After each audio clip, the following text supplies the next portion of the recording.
भारतीय राजनीति में एक समय एक शक्तिशाली व्यक्ति उभरा था। उसे कई लोग अप्रत्यक्ष रूप से देश का प्रधानमंत्री तक मानते थे। कौन था ये शख्स, जानते हैं इस वीडियो में, इसलिए अंत तक इस वीडियो को जरूर देखें। नमस्कार दोस्तों, मैं इंदु हाड़ा और आप देख रहे हैं ओजांग टाइम्स। ये शख्स कोई और नहीं, पूर्व प्रधानमंत्री इंदिरा गांधी के दूसरे बेटे संजय गांधी थे। जब इंदिरा गांधी देश की बागडोर संभाल रही थी, तभी से संजय एक शासक की तरह उभर गए। संजय गांधी का जन्म नई दिल्ली में 14 दिसंबर 1946 को हुआ था।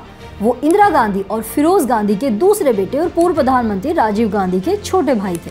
उनकी शुरुआती पढ़ाई देहरादून और उसके बाद स्विट्जरलैंड के international boarding school Ecole de Humanite में हुई थी, लेकिन उनकी दिलचस्पी पढ़ाई में कम और मशीनों में ज्यादा थी।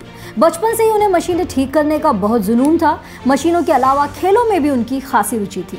वे किसी यूनिवर्सिटी में तो नहीं पढ़े थे, लेकिन उन्होंने इंग्लैंड में रोल्स रॉयस ऑटोमेटिव इंजीनियरिंग में 3 साल की इंटर्नशिप की थी। उनकी स्पोर्ट्स कारों और विमानों के एक्रोबैट्स में गहरी रुचि थी। उनके पास पायलट का लाइसेंस भी था। यहाँ तक कि भारत में मारुति उद्योग की शुरुआत के लिए उनकी बड़ी भूमिका मानी जाती है।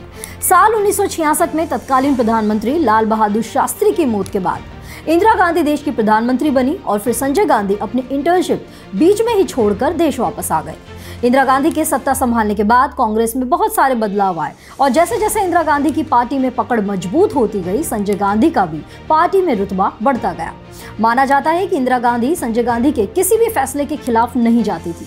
यही वजह थी कि संजय गांधी को एक तरह की समांतर सत्ता मिल गई थी और औपचारिक पद ना होने के कारण वे पूरी तरह से निरंकुश भी पाए गए थे। साल 1971 में इंदिरा गांधी की कैबिनेट ने लोगों के लिए कार के उत्पादन का प्रस्ताव दिया, जो भारत के मध्यम वर्ग के लिए मुफीद हो सके।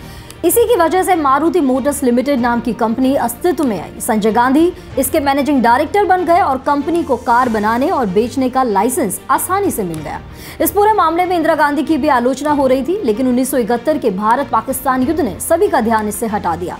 लेकिन जब तक संजय गांधी जिंदा रहे, तब तक कंपनी ने एक कार का भी उत्पादन नहीं किया और बाद में यही कंपनी देश की एक बड़ी और सफल कार निर्माता कंपनी के रूप में उभर कर सामने आई। संजय गांधी ने अपने कौशल से कांग्रेस में पार्टी स्तर पर जान फूंकी और साल 1980 के चुनाव में उनकी ही चतुर रणनीति इंदिरा गांधी की प्रचंड जीत से सत्ता में वापसी हुई, जिस इंदिरा गांधी के खिलाफ 3 साल पहले पूरा देश खड़ा हो गया था।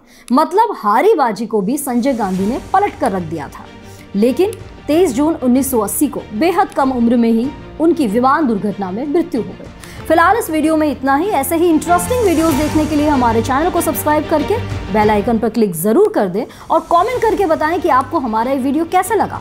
टॉप 3 कमेंट्स करने वालों के नाम और कमेंट हम अपने नेक्स्ट वीडियो के एंड में बताएंगे। तब तक के लिए रखिए अपना ख्याल और देखते रहिए ओजांग टाइम्स।